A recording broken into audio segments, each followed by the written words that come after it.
Engineering से related छोटी बड़ी इन्फॉर्मेशन के लिए सब्सक्राइब करिए हमें। Hi and welcome to Student Capri. This is Archika and in this video I'm going to talk about the complete process of MPDT counseling. वैसे तो WhatsApp पे कॉल्स पे कई सारे स्टूडेंट्स के ये क्वेश्चन थे that they really want to know कि MPDT काउंसलिंग होता क्या है, क्या प्रोसेस होता है, और उसी कंप्लीट प्रोसेस को डिस्क्राइब करने के लिए I am here with the video. सबसे पहली चीज, अगर आपने चैनल को सब्सक्राइब नहीं किया है, go right away, subscribe to the channel, do not forget to hit the bell icon and इस वीडियो को शेयर करना नहीं भूलना है। सबसे पहले अगर हम बात करें तो MPDT काउंसलिंग में 3 राउंड्स होते हैं। 3 राउंड्स नहीं होते, राउंड ज्यादा होते हैं। 3 तरह से काउंसलिंग होती है। सबसे पहली काउंसलिंग होती है वो जेईई मेंस के बेसिस पे होती है। आप जेईई मेंस और एडवांस का एग्जाम देते हैं तो उसमें से जो जेईई मेंस होता है उस बेसिस पे काउंसलिंग होती है, जहां पे आपको रजिस्ट्रेशन करना पड़ता है। रजिस्ट्रेशन में आपका नाम, आपका ईमेल आईडी, आपका नंबर, आपका 10th 12th का मार्कशीट, आपका डोमिसाइल, आपका कास्ट सर्टिफिकेट, इनकम सर्टिफिकेट, उसके अलावा आपका जेईई का स्कोर कार्ड, ये सारी चीजें लगती हैं। ये आप सारे नंबर्स डालते हो क्योंकि इसके बाद रजिस्ट्रेशन के बाद वेरिफिकेशन होता है, जहां नियरेस्ट जो भी गवर्नमेंट गैजेट ऑफिसर है या पॉलिटेक्निक्स है वहां पे सेंटर्स बनाए जाते हैं, जहां पे अपना रजिस्ट्रेशन का स्लिप लेके और ओरिजिनल डॉक्यूमेंट्स लेके वेरीफाई कराते हो कि मैं वही पर्सन हूं जिसने काउंसलिंग में अप्लाई किया है। अगेन ये काउंसलिंग जो है वो जेईई मेंस के बेसिस पे हो रही है। इस बार कोविड की वजह से हो सकता है वेरिफिकेशन का जो प्रोसेस हो वो थोड़ा सा अलग हो, बट हमेशा प्रोसेस यही रहता है, रजिस्ट्रेशन देन वेरिफिकेशन। वेरिफिकेशन के बाद होती है चॉइस फिलिंग।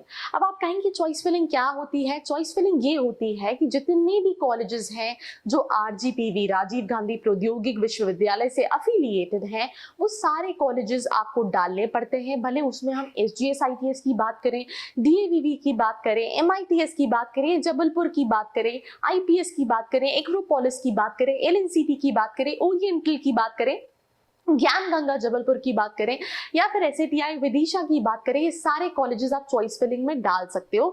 इससे एक और चीज समझ में आती है कि ये सारे कॉलेजेस भले वो प्राइवेट हो या फिर गवर्नमेंट हो, उसमें जो एडमिशन प्रोसेस है वो डायरेक्ट नहीं है, it is through DT counselling. तो कई सारे स्टूडेंट्स ने इन कॉलेजेस में एडमिशन के लिए 5,000, 10,000, 15,000 जमा कर दिया है, तो उनको मुझे बताते हुए बहुत ही निराशा हो रही है कि आपका एडमिशन अभी तक नहीं हुआ है। आप कॉलेज के थ्रू फंसे हुए हो कि हो सकता है वो आपकी काउंसलिंग करे। अगर आपको कोई दूसरी ब्रांच, दूसरा कैंपस मिल गया तो आपके पास कोई और ऑप्शन नहीं होगा। तो सबसे अच्छा तरीका है आप अपनी काउंसलिंग खुद से करें। This is very important. भले आपके 5,000 रुपए चले जाए, बट आपका करियर बहुत इंपॉर्टेंट है, बिकॉज 4 साल आप जिस कॉलेज से इंजीनियरिंग करोगे वो कहीं ना कहीं आपके करियर में मैटर करेगा कि आप क्या करोगे 4 साल बाद।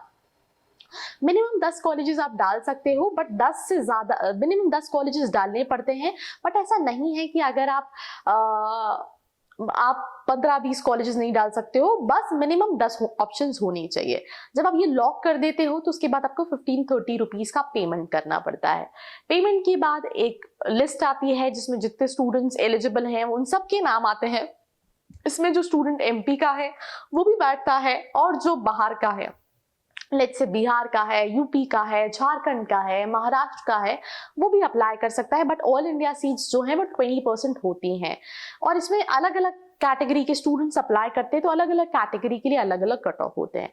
अब कुछ स्टूडेंट्स को फर्स्ट राउंड का रिजल्ट आता है, मिल जाता है कॉलेज, उन्हें नहीं पसंद आता है तो वो अपग्रेड 1 के लिए डालते हैं। अपग्रेड 1 में अगेन आपको 1,000 का पेमेंट करना पड़ता है। उसमें चॉइस फिलिंग दोबारा नहीं होती है, बस अपग्रेड कर दिया जाता है। अगर आपको कॉलेज नहीं अलॉट हुआ है तो आपको अपग्रेड करने की जरूरत नहीं है, वो ऑटोमेटिकली अपग्रेड हो जाता है।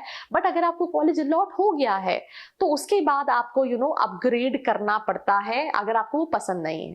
फिर उसका भी रिजल्ट आता है। अगर आपको वो भी कॉलेज पसंद नहीं आता तो आप अपग्रेड 2 के लिए डाल सकते हो, और अगर आपको अपग्रेड 1 में भी कोई कॉलेज अलॉट नहीं हुआ है तो वो ऑटोमेटिकली अपग्रेड 2 के लिए चला जाता है। उस केस में आपको पेमेंट करने की जरूरत नहीं होती। बट अगर आपको अपग्रेड 1 में कॉलेज मिल गया है, देन आपको सेकेंड अपग्रेड में 1,000 का अमाउंट फिर से पे करना पड़ता है। सेकेंड राउंड की भी रिजल्ट आते हैं, कॉलेजेस अलॉट हो गया। कॉलेजेस अलॉट होने के बाद आपको 3 से 4-5 दिन का टाइम दिया जाता है।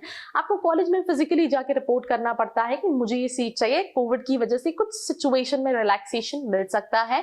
वो जब काउंसलिंग स्टार्ट होगी उससे रिलेटेड सारी चीज़ों को मैं अपडेट करूंगी। तो मैं वही कह रही हूँ कि प्लीज़ चैनल पे बने रहना बहुत ज़रूरी है। और उसके अलावा अगर आप ये काउंसलिंग नहीं कर पा रहे हो, बिकॉज इसमें बहुत मैटर करता है कि आपने काउंसलिंग करी कैसे है, तो हम एनालिटिकल काउंसलिंग सर्विसेज भी प्रोवाइड करते हैं, जहाँ पे आप चाहो तो सिर्फ गाइडिंग सर्विस ले सकते हो या फिर आप अपनी पूरी काउंसलिंग जो है वो एक्सपर्ट से करा सकते हो। उसके लिए आपको और डिटेल्स चाहिए तो जो नीचे नंबर दिया है उस पर कॉल, मैसेज या व्हाट्सएप करके आप पता कर सकते हो। देन सेकंड राउंड आता है। सेकंड राउंड में अगेन 1530 का पेमेंट, आपको रजिस्ट्रेशन तो आपको हो गया, आपको चॉइस फिलिंग दोबारा से करनी पड़ती है। चॉइस फिलिंग लॉक करने के बाद 1530 का पेमेंट करने के बाद देन लिस्ट आती है। अगर आपको मिल गया, लेट्स से इसमें ये भी होता है कि मुझे आरजीपीवी चाहिए, मुझे आरजीपीवी में मैकेनिकल मिल गया या पेट्रोकेमिकल मिल गया या फिर मुझे एसजीएस चाहिए, मुझे बायोटेक्नोलॉजी मिल गया। तो सेकंड जो इसका पार्ट होता है सेकंड राउंड का, that is internal branch change, जिसमें आपको जो कॉलेज अलॉट हो गया है वहां पे आप जाके रिपोर्ट करोगे कि मुझे ये सीट लेनी है। देन इंटरनल स्लाइडिंग के लिए आप बैठते हो, जहां पे आप ब्रांच को चेंज कर सकते हो।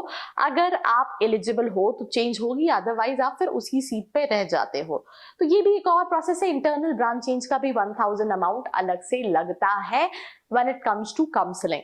अब ये 2 राउंड हो जाते हैं। इसमें आप ये मान के चलो जो अच्छे कॉलेजेस की सीट्स हैं वो ऑलमोस्ट 80% 90% भर जाती हैं।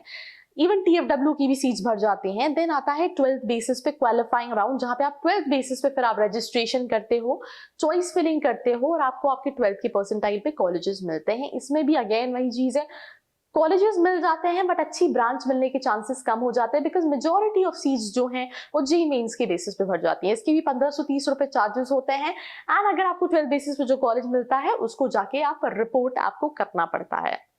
ये राउंड कम ज्यादा होते रहते हैं डिपेंडिंग अपॉन पर ईयर। तो इस बार जैसे ही नोटिफिकेशन आएगा उस पर भी मैं लेटेस्ट वीडियो बनाऊंगी। बट जस्ट टू अंडरस्टैंड, कई सारे स्टूडेंट्स के साथ क्या है, उनको लग रहा है उनका एडमिशन हो गया है, बिकॉज उनसे कॉलेजेस कह रहे हैं कि आपको तो एडमिशन मिल चुका है या आपको तो एडमिशन मिल जाएगा। तो वो मिथ में नहीं रहना है, आपका एडमिशन नहीं हुआ है। अगर आपको कोई कॉलेज बोल रहा है कि आपका एडमिशन हो जाएगा, आप उससे कल रिटर्न में ले लो और आप अपनी फीस जो है वो स्टूडेंट खबरी से भी ले सकते हो। ये सिर्फ उन्हीं केस में हो सकता है जो प्राइवेट यूनिवर्सिटीज हैं, जो आरजीपीवी से एफिलिएटेड है, वहां एडमिशन होने के चांसेस नहीं है। देन उसके बाद जो लास्ट राउंड होता है that is CLC, college level counselling round होता है, जहां पे कॉलेज अपने लेवल पे भर सकता है, उसमें कॉलेज आपको एडमिशन दे सकता है।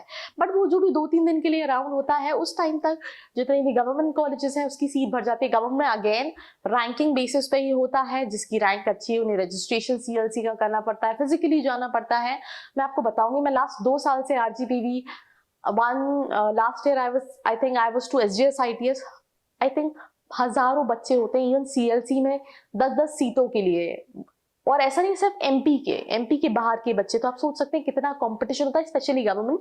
प्राइवेट में अच्छी सीट्स भर जाती हैं, जो बची हुई होती हैं वो फिर कॉलेज अपने लेवल पे भरने की कोशिश करता है। So this was a complete process of MPDT counselling. Again हम काउंसलिंग पे हर एक सेगमेंट पे वीडियो बनाएंगे, तो आपको चैनल पे बने रहना है। अगर आप काउंसलिंग खुद से नहीं करना चाहते हो, आपको इतना नॉलेज नहीं है, बिकॉज होता क्या है, अगर आपकी रैंक अच्छी और आपने सही काउंसलिंग नहीं की तो भी आपको कॉलेज नहीं मिलेगा, और आपकी रैंक कम है और आपने प्रॉपरली काउंसलिंग कर ली तो आपको अच्छे कॉलेज मिलने के चांसेस हैं। So you have to think that आप क्या चाह रहे हो। आप चाहो तो वीडियो से कनेक्टेड रह सकते हो, और अगर आप अपने करियर के साथ एक्सपेरिमेंट नहीं करना चाहते हो तो उसके लिए नीचे जो नंबर दिया है उस पर कॉल, मैसेज या व्हाट्सएप करके पता कर सकते हो। तो this was me Archi Khan. I hope आपको ये वीडियो पसंद आया होगा। पसंद आया है तो उसको शेयर करना है। इस वीडियो पे मुझे कम से कम 10,000 व्यूज चाहिए आने वाले 15 दिन के अंदर। तो आप जितने ज्यादा से ज्यादा अपने दोस्तों को शेयर कर सकते हैं जो एकदम तसल्ली होकर बैठे हैं कि यार मेरा तो एडमिशन हो गया, या फिर उनको TFW का नहीं पता होता है, उनसे शेयर करो इस वीडियो को। और कम से कम इस वीडियो पे 500 लाइक्स तो बनते ही हैं। सो लेट्स सी आप अपना टारगेट कैसे पूरा करते हैं, सो दैट हम काउंसलिंग की वीडियोस को स्टार्ट करेंगे। So this was us, thank you. अगर आपको पसंद आया तो लाइक, शेयर और सब्सक्राइब करना नहीं भूलना है।